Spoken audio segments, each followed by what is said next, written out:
여러분 그동안 주님 안에서 평안하셨습니까? 주 안에서 평안이 있습니다. 엔 그리스도 주 안에서 평안이 있는데 주님 안에서 그동안 평안한 그런 삶을 사신 줄로 믿습니다. 오늘 이 시간에는 잠언 8번째 시간으로 잠언 2장 7절로 12절의 말씀을 가지고 지혜를 가진 자의 유익이라는 그런 주제하에 함께 은혜를 나누고자 합니다. 성경에는 먼저 지혜를 가지라 이렇게 말씀하고 있습니다. 그리고 그 다음에는 지혜를 가져야 할 이유가 뭐냐 여기에 대해서 말씀하고 그 다음에는 지혜를 가진 자의 유익에 대한 말씀이 곧바로 차례대로 나오고 있는 것입니다. 이것이 순서입니다. 7절에 보면 그는 정직한 자를 위하여 완전한 지혜를 예비하시며 행실이 온전한 자에게 방패가 되신다고 말씀하고 있는데 7절을 두 가지로 나누어 생각하면 다음과 같습니다. 첫째, 하나님은 정직한 자를 위하여 완전한 지혜를 예비하십니다. 하나님께서는 정직한 자를 위하여 완전한 지혜를 예비하신다고 했는데 그러면 누가 정직한 자입니까? 하나님을 바르게 깨닫는 자입니다. 하나님을 바르게 깨달으면 정직하지 말래도 정직할 수밖에 없습니다. 하나님이 쓰시는 바로미터는 정직입니다. 그러므로 정직한 자는 하나님의 말씀의 이치를 올바로 깨닫게 되는 것입니다. 말씀의 이치를 바로 깨달아야 생활 속에서 하나님이 기뻐하시는 뜻을 행동으로 옮기게 됩니다. 그러므로 말씀을 배우는 시간은 하나님의 뜻에 대한 원리를 배우는 시간이기도 합니다. 배운 그 원리를 생활 속에 적용하면 하나님이 기뻐하시는 뜻 안에 거하게 되는 것입니다. 여기 완전한 지혜란 경험적으로 알아진 지혜입니다. 머리로만 아는 지혜가 아닌 말씀을 지켜보니 체험이 와진 지혜를 말씀하고 있습니다. 머리로만 아는 지혜는 반밖에는 안 되는 지혜입니다. 그러나 머리로 알아진 지혜를 생활 속에 적용함으로써 깨달아진 지혜, 즉 경험적으로 알아진 지혜, 체험적으로 알아진 지혜가 바로 완전한 지혜입니다. 하나님의 말씀을 생활 속에 순종할 때 비로소 하나님의 말씀이 참 진리라는 사실을 깨닫게 되는데 그것이 바로 완전한 지혜인 것입니다. 지혜로운 자는 내가 기도하면 하나님께서 들어주신다는 사실을 알고만 있지 않습니다. 기도하여 응답의 체험까지 얻어내는 자입니다. 하나님은 언제나 자신의 부족을 솔직히 인정하고 하나님이 없이는 살 수 없다고 고백하는 진실하고 정직한 자를 위하여 지혜를 예비하시는데 이 지혜가 보통 지혜가 아니고 완전한 지혜다. 이렇게 오늘 본문에 말씀하고 있는 것입니다. 특히 하나님을 의지하는 정직한 자에게는 점점 더 지혜를 깨닫도록 은혜를 베풀어 주신다고 말씀하고 있습니다. 그러므로 우리는 하나님이 오늘도 더해주시는 지혜, 내일도 더해주시는 지혜, 이 지혜가 점점 그 분량이 늘어나야 될 줄로 믿습니다. 두 번째로는 하나님은 행실이 온전한 자에게 방패가 되어 주신다고 말씀하고 있는데 행실이 온전한 자는 누구이냐면 하나님께서 깨닫게 하신 진리의 말씀에 순종하며 걸어가는 자가 행실이 온전한 자입니다. 하나님께서는 그런 자에게 방패가 되어 주시겠다고 분명 약속하셨습니다. 잠언 30장 5절에서도 하나님의 말씀은 다 순전하며 하나님은 그를 의지하는 자의 방패시니라 라고 기록이 되어 있는데 하나님의 말씀을 그대로 믿고 순종하며 걸어가는 자에게 방패가 되어 준다는 말씀은 얼마나 우리에게 든든함으로 다가오는지 모릅니다. 에베소서 6장에는 믿음의 방패를 가지라고 했는데 방패는 악한 자가 칼로 치든지 활을 쏘든지 할 때 막는 도구입니다. 우리가 하나님의 말씀에 순종하며 걸어가면 악한 자가 활을 쏘고 악한 자가 창을 던져도 하나님께서 방패가 되어 주시기에 하나님이 막아주시는 것입니다. 다음 구절에서 이를 증명해주고 있는데 이 방패의 문제가 창세기 15장 1절에 나옵니다. 창세기 15장 1절에 보면 이후에 여호와의 말씀이 환상 중에 아브라함에게 임하여 이르시되 아브라함아 두려워하지 말라 나는 내 방패요 너의 지극히 큰 상급이니라 라는 말씀이 기록되어 있는데 여기 이후에는 14장의 사건 후를 말합니다.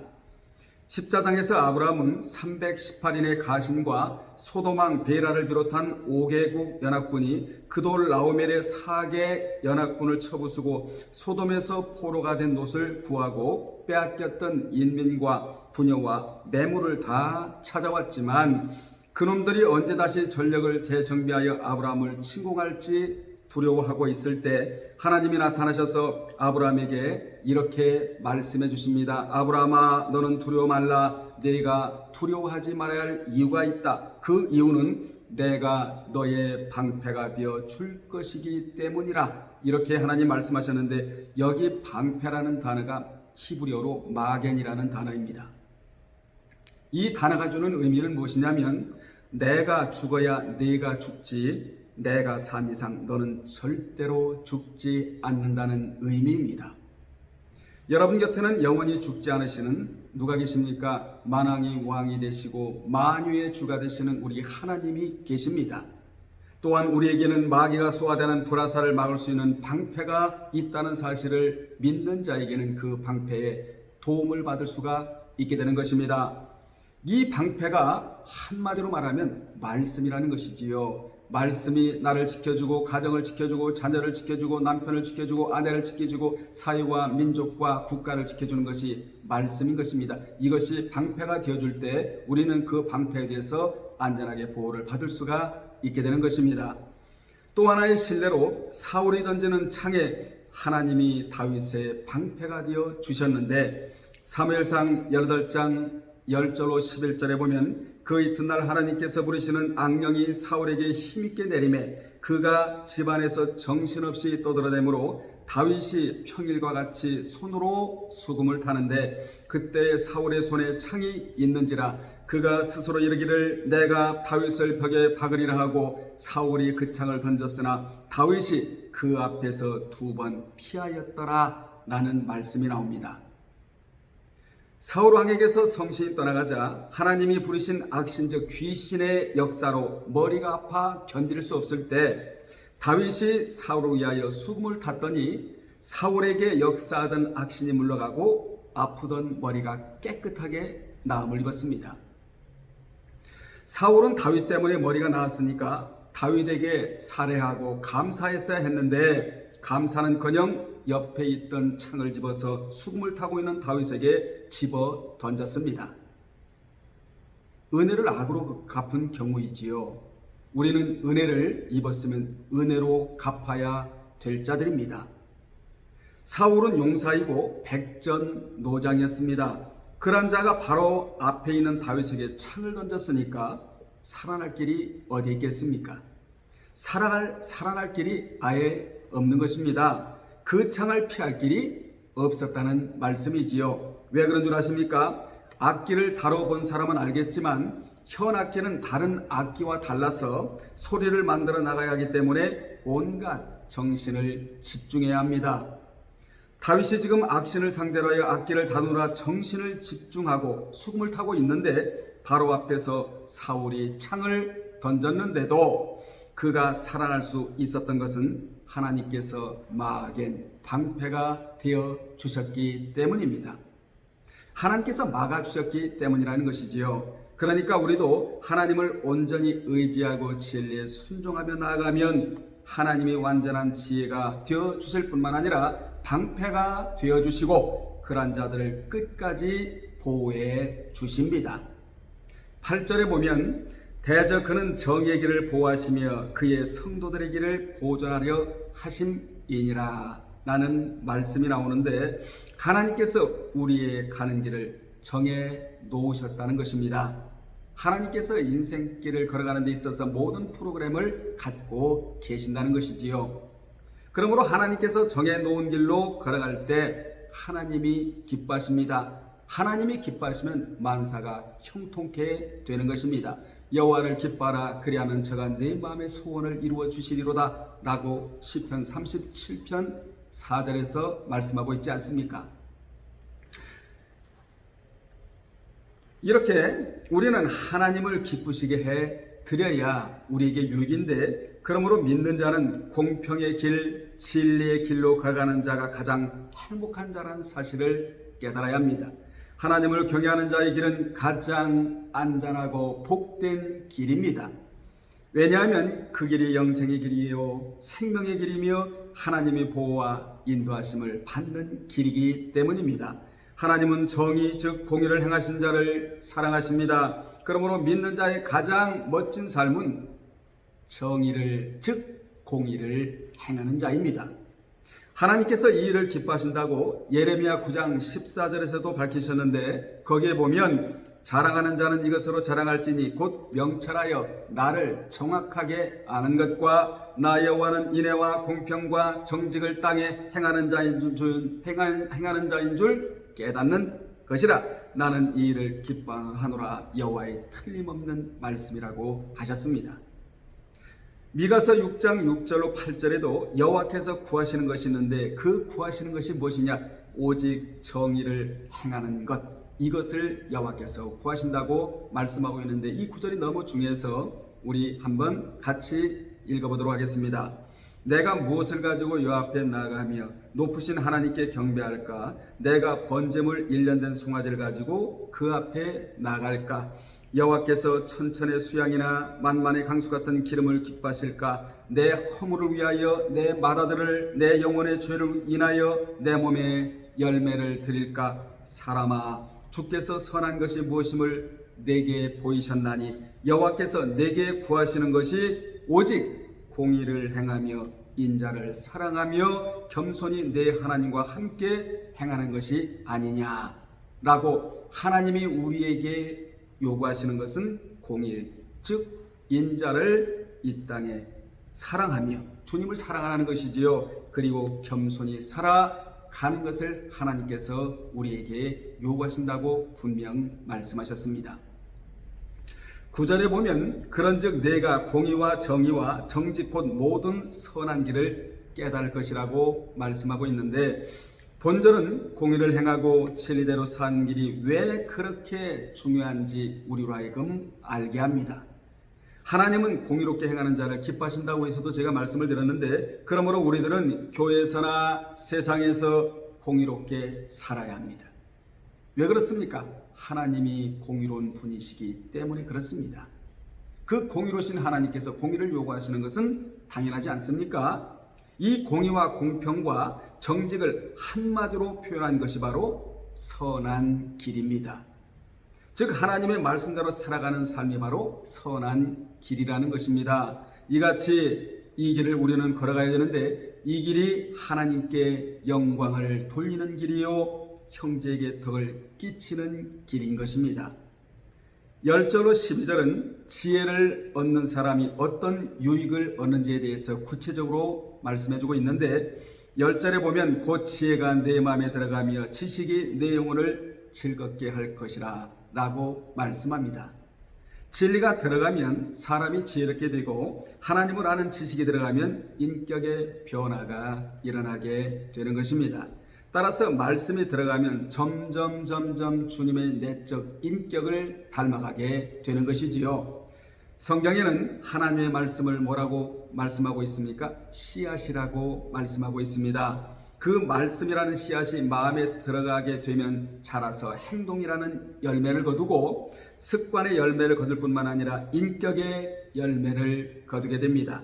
사람은 생각하는 것과 마음에 들어가 있는 대로 행동하게 되어 있습니다. 무엇을 자꾸 생각하다 보면 그 생각대로 행동하게 되고, 행동을 반복하다 보면 습관이 되어지고, 그 습관이 계속되면 거기에 따라 변화가 일어나게 되는 것입니다.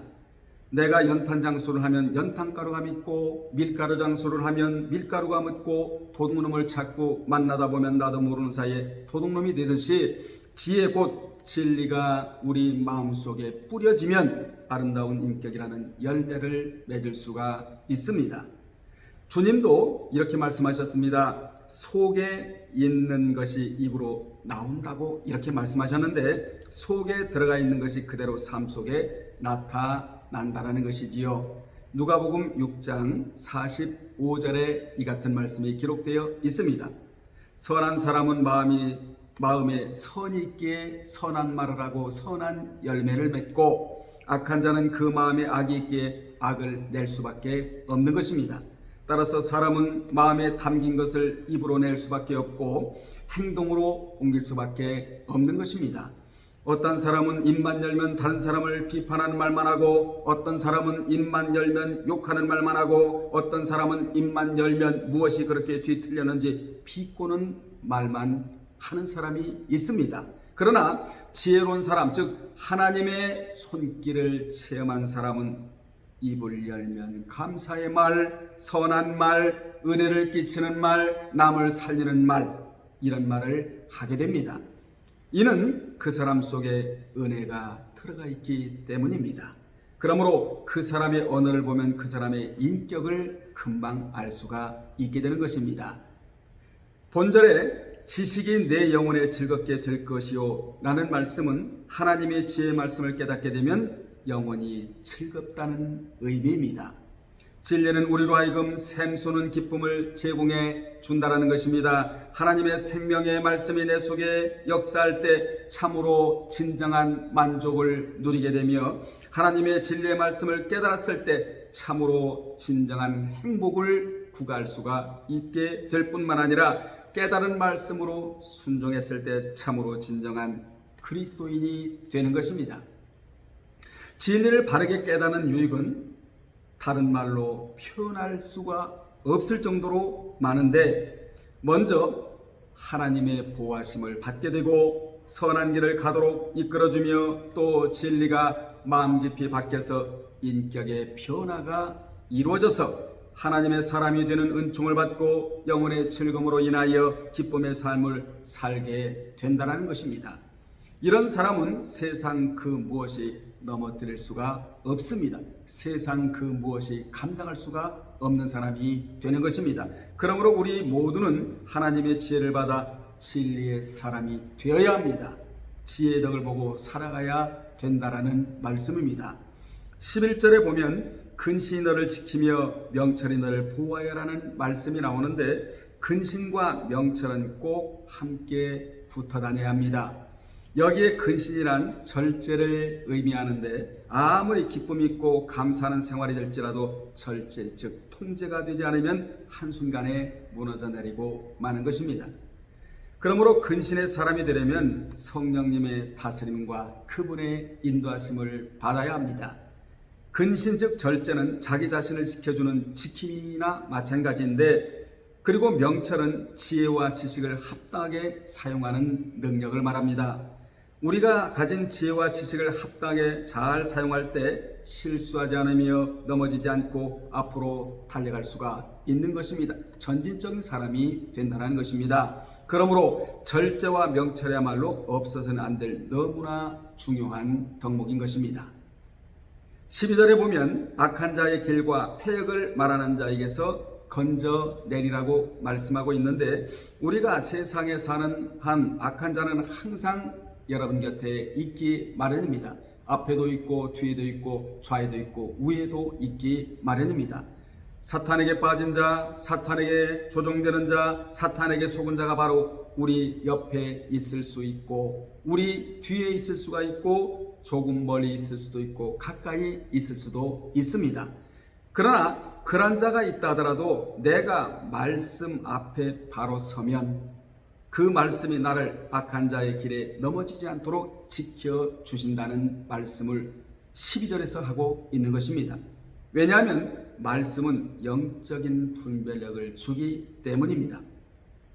말씀의 기능은 다양하여 우리가 해야 할 일과 하지 말아야 할 일을 정확하게 가르쳐 주는데, 본절의 악한 자의 길이란 악인의 꾀, 악인의 도모, 계획을 말합니다. 악한 자가 나를 넘어뜨리려고 여러 가지 못된 계획을 세우지만 내가 그의 계획에 넘어가지 않는다는 것이지요. 그래서 이 말씀이 그렇게 중요합니다. 그러므로 말씀만이 나에게 분별력을 주고 나를 든든히 붙잡아주고 악한 자의 계획에서 건져주는 것입니다. 또한 패역을 말하는 자에게서 건져내리란 말은, 악한 자는 머리로는 계획을 세우고 입으로는 그 악한 계획을 내어놓는데 악한 계획이 입으로 나올 때는 폐역으로 나온다는 것이지요. 악한 자의 특징은 말씀을 거역한다는 것입니다. 그러나 선한 자의 특징은 말씀을 사모한다는 것입니다. 정반대입니다. 그러므로 말씀 거역을 반복적으로 하면 폐역으로 갈 수밖에 없는 것입니다. 이같이 말씀 거역하는 것이 습관화가 되면 폐역의 사람이 돼서 망하고 마는데, 이를 이사야 1장 19절로 20절에서 잘 밝혀주고 있는데 제가 쉽게 의역을 해드리겠습니다. 너희가 자진해서 즐겨 순종하면 땅의 아름다운 소산을 먹을 것이요. 20절에 보면 너희가 거절하여 배반하면 칼에 즉 전쟁에 삼키우리라. 이는 나 여호와가 이를 말하였기 때문이니라. 이렇게 의역을 제가 해드립니다. 그러니까 말씀을 거절하면 전쟁이 삼키우는 자가 된다는 것이지요. 이것이 바로 하나님이 정해놓으신 법칙이라는 것입니다. 이 말씀을 누가 하셨다는 것이지요? 하나님께서 이사야 선지자를 통하여 말씀에 놓으셨다고 분명 기록되어 있습니다. 이 말씀은 순종하는 자가 복과 배반한 자가 받는 벌을 말하는데, 믿는 자가 말씀을 순종하면 복을 받고 만약 거역하면 벌을 받는다고 했는데, 이는 행위 언약이기 때문입니다. 여호와께서는 이사야 선지자를 통하여 유다 백성들에게 너희가 자진해서 말씀에 순종하면 땅의 소산을 먹을 것이라고 하셨지만, 그러나 불순종하면 벌을 받는다고 분명 말씀하셨습니다. 말씀을 거절하고 배반하면 칼에 죽임을 당할 것이라고 말씀하신 것이지요. 그러므로 믿는 자가 자진해서 여호와의 말씀에 순종하면 땅의 복을 받고 말씀에 거역하면 전쟁에 삼키우는 자가 된다는 것입니다. 여러분, 전쟁에서 지는 자가 되면 안 되잖아요. 우리는 전쟁에서 이기는 자가 되어야지요. 이같이 유다 아스 왕 때 몰렉 제사를 본받아 자녀를 몰렉의 제사로 불살라드렸고, 전의 기구를 회파하여 진리를 배반하여 아람에게 유다 용사 12만 명이 사마리아로 끌려간 그런 적이 있습니다. 사마리아의 포로로 잡혀간 적이 있다, 그 말입니다. 이러므로 말씀을 멸시하면 하나님께서 말씀하신 그대로 이루시고 만다. 순종하면 이 땅에서 복을 받고, 말씀을 거역하면 전쟁이 삼키는 자가 된다는 것입니다. 이 자가 어떤 자라는 것입니까? 패역한 자, 망할 자라는 것이죠. 우리는 흥할 자가 되어야 될 줄로 믿습니다. 결론 내리겠습니다. 우리는 지혜와 지식을 받아 그것의 덕을 보고 살아야 합니다. 하나님의 진리를 깨달을 때 감사와 기쁨이 넘칩니다. 또한 하나님의 공의를 깨달을 때 근신하게 되고 절제하게 되고 조심하게 됩니다. 진리와 공의가 조화가 될 때 참된 인격자가 된다라는 말씀입니다. 그러면 기쁨과 감사 속에 살아갈 수가 있다는 것이지요. 여러분은 지혜와 지식이 유익을 가져다주는 그러한 유익한 분들이 되시기를 주님의 이름으로 축원합니다. 다음에 또 찾아뵙겠습니다. 주님 안에서 엔 그리스도, 주님 안에서들 평안한 삶을 살아가시기를 바랍니다.